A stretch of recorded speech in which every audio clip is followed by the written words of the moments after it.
y'all, welcome to the Creative Cast. I am your host, Tammy Munson. Happy Friday, y'all. Seriously, I don't know what it was about this week, but it felt like it took forever to get here. What a week it was. So hopefully it was a better week for you.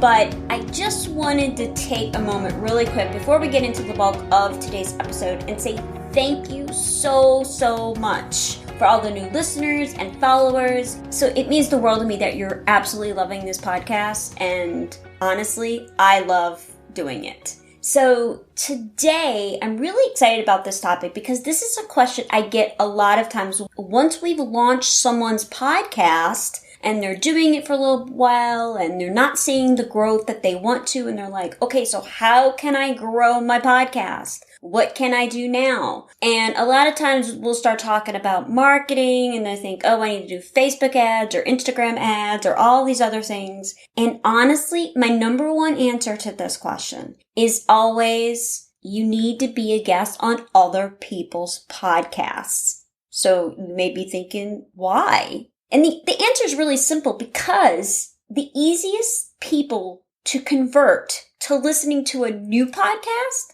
are people who are already listening to podcasts. And by going on someone else's show, you're showcasing your expertise and you're getting exposure to an entirely new audience.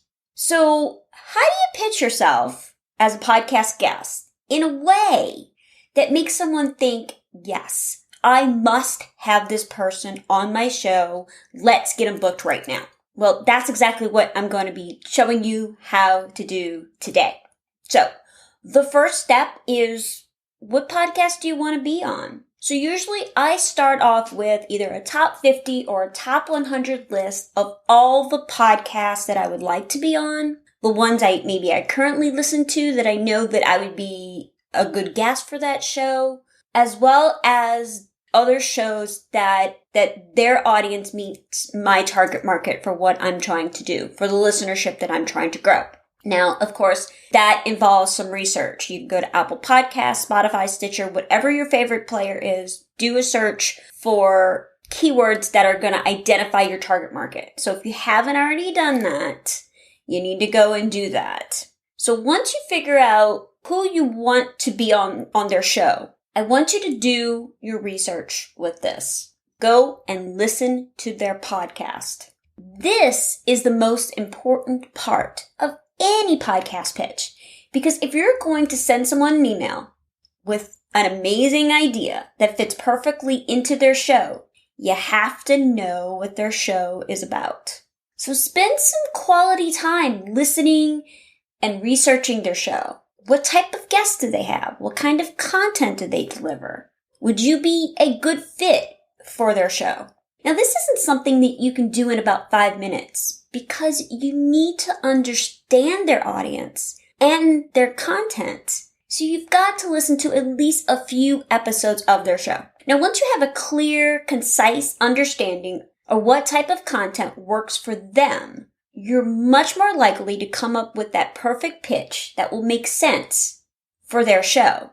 And if you get it right, it's going to be an absolute no-brainer for them to go, yes, absolutely, let's book them. Because as a podcaster, you know that the content beast is always hungry. And someone just turning up in their inbox with an idea that feels tailor-made for their audience is one less thing that they have to think about. Now, so you've done your research, you've come up with your pitch for it. And the one thing I want to say, don't come up with one pitch and send it off to every single one. You want to make your pitch compelling and tailor it to that show.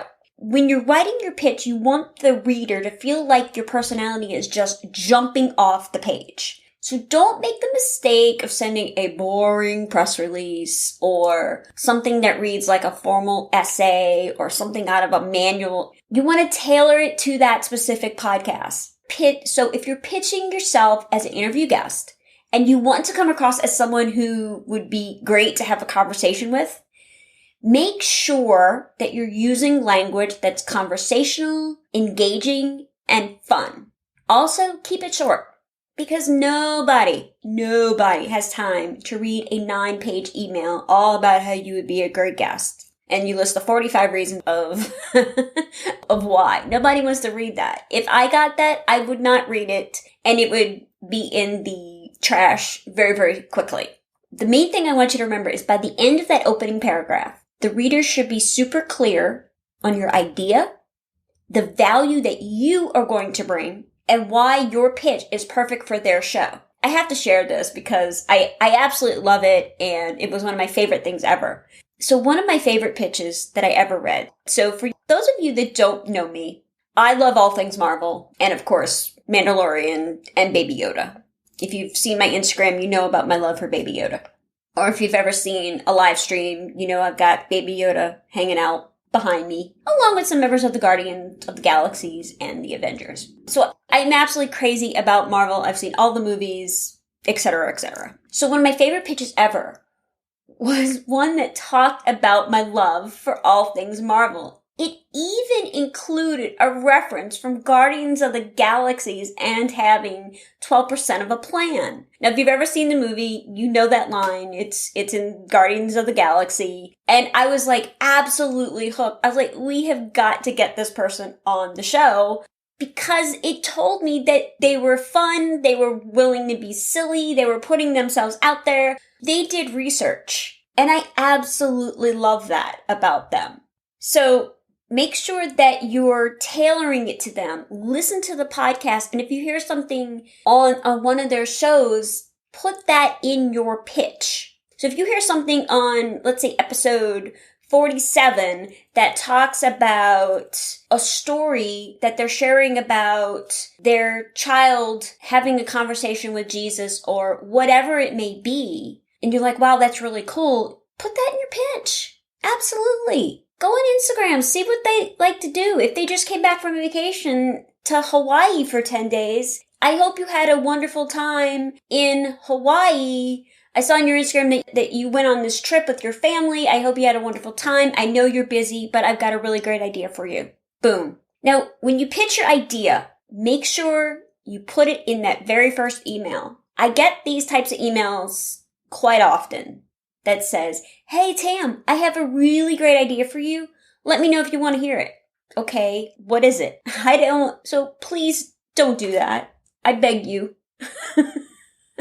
One might think that it's the polite way to do it and, you don't want to bother people. But basically, you've just asked me, or the person that you're sending the email to, that you're trying to get them to do something for you to chase an idea that I didn't even ask for. With the amount of email that most people get, they don't have time for that. You might as well get to the point, short, simple, and to the point. Because if you've listened to their show, you've already thought a lot about how you can provide that value. And you want to pack that punch in your very first email. So like I said, keep it simple, to the point, and make it very specific to their show, their audience, something that you've noticed or identified about them or their show. Now, the other thing I want you to think about is who you're approaching. Now, don't just pick the big shows because you want to get in front of as many people as possible, because that's not always the most effective strategy. It can be a good strategy and it can be effective, but for most people, it's really, really not. Because some of the smaller podcasts have a much more extremely engaged audience with dedicated fans, sometimes even rabid fans, that are a much better place for you to promote yourself. So don't discount those small shows. Smaller podcasters are often a much easier sell, and they're more open to having people in a similar position on their show. They don't fear competition. And the other thing, and I mentioned this on a previous show, that some of the bigger shows are now moving to more of a pay-to-play type model. Some of the Joe Rogans and some of the really big shows they're not accepting everybody, and they get so many requests for guests that they're almost like, oh, if you'd like to be on the show, it'll cost you this much. And the other really cool thing is when you work with a smaller podcaster, you might even be able to return the favor by having them on your show which would be great for your audience and great for you as well, because who doesn't want to make a new podcasting BFF? I do. Now, of course, these tips can also work for getting a guest on your show, because there are endless amounts of people wanting to promote their book, online courses, services, are trying to just showcase their expertise about a particular topic, and they're always looking for other shows to be on. If you're gonna use the same kind of strategy for getting guests on your shows, you're gonna wanna create that list, the top 50, top 100, who would you like to be on your list, your dream list, and other people that you know of that would be great guests. Do your research, make your pitch, make it compelling, to the point, simple. One email, y'all. One email. You know, you can always follow up, but you want to get your pitch in that very first email. And then think about who you're pitching. Now, we all want that dream guest to be on our podcast, right? I would love for Gary Vaynerchuk to be on the podcast. And it is one of my goals for that to happen. But I also want you to think about those with a smaller but extremely loyal fan base. They might even be a better fit for your show. Speaking of guests, do you like that little segue there? I'm going to start doing a few interviews on upcoming episodes for the Creative Cast.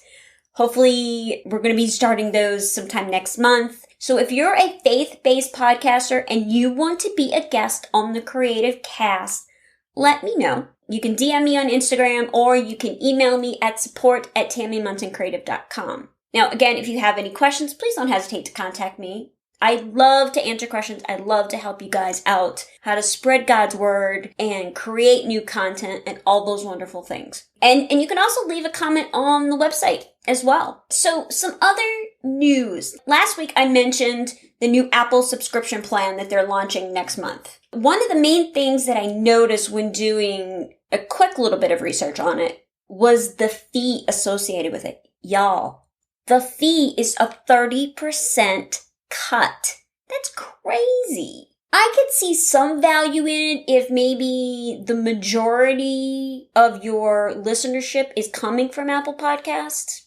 The jury's still kind of out on it, at least for me. I'm an Apple girl, y'all. I'm like, I don't know. You know, the other thing is that they aren't providing names and email addresses for a way to communicate with their listenership, with the patrons. Although you can subscribe to their subscriptions, to a podcast subscription, with just the tap of a button. So they make it really easy on that side of it. Now, like I said, for me, the jury's still kind of out on this. I haven't completely made up my mind whether I like it or not. In my opinion, Patreon is still the leader on this monetization model. But Spotify and Anchor have entered the chat. So Spotify announced just the other day, I think it was yesterday, maybe the day before, that they will soon let podcasters on Anchor. So if you have a podcast hosting account with Anchor, you'll be able to offer subscriptions to your shows. So the waitlist opened earlier this week, and I'm going to put the link in the show notes. So if you're interested in doing that, you can go and sign up for this. The key thing for me, the key takeaway was that their sticker price is going to be hard to beat. It's not going to charge creators until 2023, so 2 years. And after that, it's only going to take 5% of it. That's not bad. It's really not. So a main trade-off between the two, between Spotify/Anchor and Apple, is really going to be the subscription process itself. Like I said, on Apple Podcasts, listeners can subscribe with the tap of a button. Spotify isn't quite as easy. It's not going to let you subscribe directly within the app instead of routing you to a separate site. But those who prefer to listen anywhere other than Spotify will be given a private RSS feed. Basically, the creator-subscriber relationship is pretty much the same as Apple's. No names or email addresses will be provided.